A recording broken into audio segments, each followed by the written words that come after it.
Hello everyone, welcome to Easy to Learn Academy. আজিৰ এই ভিডিঅ'টোত পঞ্চম শ্ৰেণীৰ পৰিৱেশ অধ্যয়ন পাঠ্যপুথিৰ পাঠ নং 7 অসমৰ সংস্কৃতি এই পাঠটোৰ যিখিনি পাঠভিত্তিক প্ৰশ্ন উত্তৰ আছে গোটেইখিনি ভিডিঅ'টোত আলোচনা কৰিম। তোমালোকে আৰম্ভণিৰ পৰা শেষলৈকে ভিডিঅ'টো চাবা। যদি তোমালোকে ভিডিঅ'টো ভাল পোৱা তেন্তে ভিডিঅ'টো লাইক কৰি দিবা আৰু যদি চেনেলটো সাবস্ক্ৰাইব কৰা নাই সাবস্ক্ৰাইব কৰি দিবা। ঠিক আছে তেন্তে ভিডিঅ'টো আৰম্ভ কৰো। প্ৰথম প্ৰশ্ন 1 নম্বৰ প্ৰশ্নটো হৈছে উত্তৰ লিখা। ক নম্বৰ প্ৰশ্নটোত আমাক কি দিছে মহাপুৰুষ শংকৰদেৱে অসমীয়া সংস্কৃতিলৈ আগবঢ়োৱা দুটা অৱদানৰ নাম লিখা। এই প্ৰশ্নটোৰ উত্তৰ তোমালোকে এই ধৰণে লিখিব লাগিব মহাপুৰুষ শংকৰদেৱে অসমীয়া সংস্কৃতিলৈ আগবঢ়োৱা দুটা অৱদান হৈছে সত্ৰীয়া নৃত্য, ভাওনা, নামঘৰ আৰু কীৰ্তন। তোমালোকে এই ধৰণে ক নম্বৰ প্ৰশ্নটোৰ উত্তৰ লিখিব লাগিব। এতিয়া পিছৰ প্ৰশ্নটোত কি কৈছে চাওঁ আমি। খ নম্বৰ প্ৰশ্নটোত কি কৈছে চাওঁ আমি চাৰিবিধ ডিঙিত পিন্ধা অসমীয়া গহনাৰ নাম লিখা। এই প্ৰশ্নটোৰ উত্তৰ তোমালোকে এই ধৰণে লিখিব লাগিব চাৰিবিধ ডিঙিত পিন্ধা অসমীয়া গহনাৰ নাম হৈছে দুগদুগী, গলপতা, জোনবিৰি, মাদলি, সাতসৰী আদি। তোমালোকে এই ধৰণে খ নম্বৰ প্ৰশ্নটোৰ উত্তৰ লিখিব লাগিব। এতিয়া গ নম্বৰ প্ৰশ্নটোত কি কৈছে চাওঁ আমি তিনিবিধ নৃত্যৰ নাম আৰু তাৰ লগত জড়িত তিনিবিধ বাদ্যযন্ত্ৰৰ নাম লিখা। এই প্ৰশ্নটোৰ উত্তৰ তোমালোকে এই ধৰণে লিখিব লাগিব তিনিবিধ নৃত্য আৰু নৃত্যৰ লগত জড়িত বাদ্যযন্ত্ৰৰ নাম হৈছে সত্ৰীয়া নৃত্য, ইয়াৰ লগত জড়িত বাদ্যযন্ত্ৰটোৰ নাম হৈছে খোল, তাৰপিছত আছে বিহু নৃত্য, ইয়াৰ লগত জড়িত বাদ্যযন্ত্ৰটোৰ নাম হৈছে ঢোল, তাৰপিছত আছে ভোৰতাল নৃত্য, ইয়াৰ লগত জড়িত বাদ্যযন্ত্ৰটো হৈছে ভোৰতাল। তোমালোকে এই ধৰণে গ নম্বৰ প্ৰশ্নটোৰ উত্তৰ লিখিব লাগিব। এতিয়া পিছৰ প্ৰশ্নটোত কি কৈছে চাওঁ আমি। এতিয়া ঘ নম্বৰ প্ৰশ্নটোত কি কৈছে চোৱা চাউলৰ গুড়িৰ পৰা প্ৰস্তুত কৰা চাৰিবিধ খাদ্যবস্তুৰ নাম লিখা। এই প্ৰশ্নটোৰ উত্তৰ তোমালোকে এই ধৰণে লিখিব লাগিব চাউলৰ গুড়িৰ পৰা প্ৰস্তুত কৰা চাৰিবিধ খাদ্যবস্তুৰ নাম হৈছে পিঠাগুড়ি, তিল পিঠা, ঘিলা পিঠা আৰু টেকেলি পিঠা। তোমালোকে এই ধৰণে ঘ নম্বৰ প্ৰশ্নটোৰ উত্তৰ লিখিব লাগিব। এতিয়া ঙ নম্বৰ প্ৰশ্নটোত কি কৈছে চোৱা শিৱসাগৰ জিলাত থকা পুৰণি দুটা কীৰ্তিচিহ্নৰ নাম লিখা। এই প্ৰশ্নটোৰ উত্তৰ তোমালোকে এই ধৰণে লিখিব লাগিব শিৱসাগৰ জিলাত থকা পুৰণি দুটা কীৰ্তিচিহ্নৰ নাম হৈছে ৰংঘৰ, কাৰেংঘৰ আৰু তলাতল ঘৰ। তোমালোকে এই ধৰণে ঙ নম্বৰ প্ৰশ্নটোৰ উত্তৰ লিখিব লাগিব। এতিয়া পিছৰ প্ৰশ্নটোত কি কৈছে চাওঁ আমি। এতিয়া প্ৰথম নম্বৰ প্ৰশ্নটোত কি কৈছে চোৱা অসমত থকা দুটা মন্দিৰ, দুটা দৌল আৰু দুখন সত্ৰৰ নাম আমাক লিখিবলৈ কৈছে। এই প্ৰশ্নটোৰ উত্তৰ তোমালোকে এই ধৰণে লিখিব লাগিব অসমত থকা দুটা মন্দিৰৰ নাম হৈছে কামাখ্যা মন্দিৰ আৰু হয়গ্ৰীৱ মাধৱ মন্দিৰ। তাৰপিছত দুটা দৌলৰ নাম তোমালোকে এই ধৰণে লিখিব লাগিব জয়দৌল আৰু শিৱদৌল।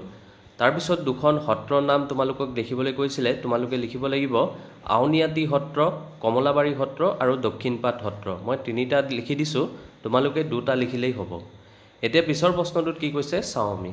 এতিয়া 2 নম্বৰ প্ৰশ্নটোত আমাক কিছুমান খালী ঠাই পূৰ কৰিবলৈ দিছিলে। ইয়াত ক নম্বৰ খালী ঠাইটোত তোমালোকে লিখিব লাগিব বহাগ বিহু। বহাগত বহাগ বিহু পালন কৰা হয়। তাৰপিছত খ নম্বৰ খালী ঠাইটোত তোমালোকে লিখিব লাগিব বড়োসকলে খেৰাই পূজা বড়োসকলে পালন কৰে। তাৰপিছত গ নম্বৰ খালী ঠাইত তোমালোকে লিখিব লাগিব বিহু অসমৰ জাতীয় উৎসৱ। তাৰপিছত ঘ নম্বৰত তোমালোকে লিখিব লাগিব মিচিংসকলে আলি আয়ে লৃগাং পালন কৰে আৰু ঙ নম্বৰত তোমালোকে লিখিব লাগিব কৰম পূজা আদিবাসীসকলে পালন কৰে। তোমালোকে এই ধৰণে 2 নম্বৰ প্ৰশ্নটোৰ উত্তৰ কৰিব লাগিব। এতিয়া 3 নম্বৰ প্ৰশ্নটোত কি কৈছে চাওঁ আমি।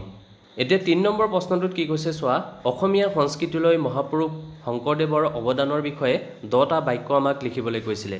এই প্ৰশ্নটোৰ উত্তৰ তোমালোকে এই ধৰণে লিখিব লাগিব অসমীয়া সংস্কৃতিলৈ মহাপুৰুষ শংকৰদেৱৰ অৱদান উল্লেখযোগ্য। তেখেতে বৈষ্ণৱ ধৰ্ম প্ৰচাৰ কৰি অসমীয়া সমাজক সমন্বয়ৰ দোলেৰে বান্ধিলে। মহাপুৰুষ শংকৰদেৱৰ অবিহনে অসমীয়া সংস্কৃতিৰ কথা ভাবিব নোৱাৰি। তেখেতে কীৰ্তন, দশম, গীত মাত, ভাওনা সভা, নামঘৰ আৰু খোল তালকে ধৰি ভিন্ন বাদ্যযন্ত্ৰ আদিৰ সৃষ্টি কৰি অসমৰ সংস্কৃতিৰ বৰঘৰটি সুদৃঢ় কৰি থৈ গৈছে। তাৰপিছত তোমালোকে লিখিব লাগিব মহাপুৰুষ শংকৰদেৱে সৃষ্টি কৰা নামঘৰক জাতীয় নাটশালা কোৱা হয়, য'ত ভাওনা সবাহৰ উপৰি সমাজক আগুৱাই নিয়াৰ চৰ্চা চলে। তেখেতে সৃষ্টি কৰা সত্ৰীয়া নৃত্যই ভাৰতীয় নৃত্যকলাৰ লগত ফেৰ মাৰিব পৰা হ'ল। তোমালোকে এই ধৰণে 3 নম্বৰ প্ৰশ্নটোৰ উত্তৰ লিখিব লাগিব। এতিয়া 4 নম্বৰ প্ৰশ্নটোত কি কৈছে চাওঁ আমি। এতিয়া 4 নম্বৰ প্ৰশ্নটোত আমাক কিছুমান চমুটোকা লিখিবলৈ দিছে। প্ৰথমটো আছে বিহু। ইয়াৰ বিষয়ে তোমালোকে এই ধৰণে লিখিব লাগিব বিহু হৈছে অসমৰ জাতীয় উৎসৱ। বিহু হৈছে কৃষিভিত্তিক উৎসৱ।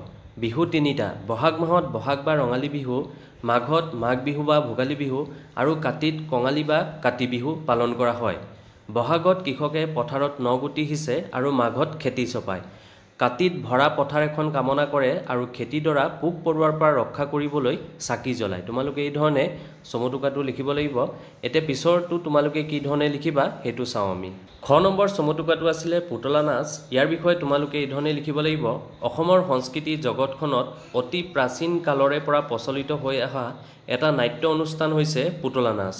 সূত্ৰধাৰৰ সহায়ত পুতলাবোৰক নচোৱা হয়। ৰামায়ণ মহাভাৰত আদিৰ পৌৰাণিক কাহিনীবোৰ পুতলা চৰিত্ৰৰ সহায়ত উপস্থাপন কৰা হয়। তোমালোকে এই ধৰণে খ নম্বৰ চমুটোকাটো লিখিব লাগিব। এতিয়া গ নম্বৰ চমুটোকাটো আমাক দিছিলে অসমীয়া ভাষা। ইয়াৰ বিষয়ে তোমালোকে এই ধৰণে লিখিব লাগিব। অসমৰ স্থানীয় ভাষা অসমীয়া। ভাষাটোৰ দুটা ৰূপ, এটা কথিত আৰু এটা লিখিত। অসমীয়া ভাষাই লিখিত ৰূপ পোৱাৰ আগতে মানুহৰ মুখে মুখে নানা গীত পদ যেনে বিহুনাম, আইনাম, বিয়ানাম, নিচুকনি গীত আদি কথিত ৰূপত প্ৰচলিত হৈ আছিল। এতিয়া এইবোৰ লিখিত ৰূপ পাইছে। তোমালোকে এই ধৰণে গ নম্বৰ চমুটোকাটো লিখিব লাগিব। এতিয়া পিছৰটো তোমালোকে কি ধৰণে লিখিবা সেইটো চাওঁ আমি। এতিয়া ঘ নম্বৰ চমুটোকাটো আছিলে সত্ৰীয়া নৃত্য। ইয়াৰ বিষয়ে তোমালোকে এই ধৰণে লিখিব লাগিব। সত্ৰীয়া নৃত্যৰ জনক হৈছে মহাপুৰুষ শংকৰদেৱ। সত্ৰীয়া নৃত্যত তাল, খোল আদি বাদ্যযন্ত্ৰ ব্যৱহাৰ কৰা হয়। এই নৃত্যই এতিয়া সমগ্ৰ ভাৰততে সন্মান পাইছে। তোমালোকে এই ধৰণে ঘ নম্বৰ চমুটোকাটো লিখিবা। এতিয়া ঙ নম্বৰ চমুটোকাটো কি ধৰণে লিখিবা চোৱা। উৎসৱ পাৰ্বণ। ইয়াৰ বিষয়ে তোমালোকে এই ধৰণে লিখিব লাগিব। জাতি, ধৰ্ম, বৰ্ণ নিৰ্বিশেষে সকলো লোকেই উৎসৱ পাৰ্বণ পালন কৰে। উৎসৱ পাৰ্বণে মানুহৰ মনত আনন্দ দিয়াৰ উপৰি ঐক্য আৰু সমন্বয় বজাই ৰাখে।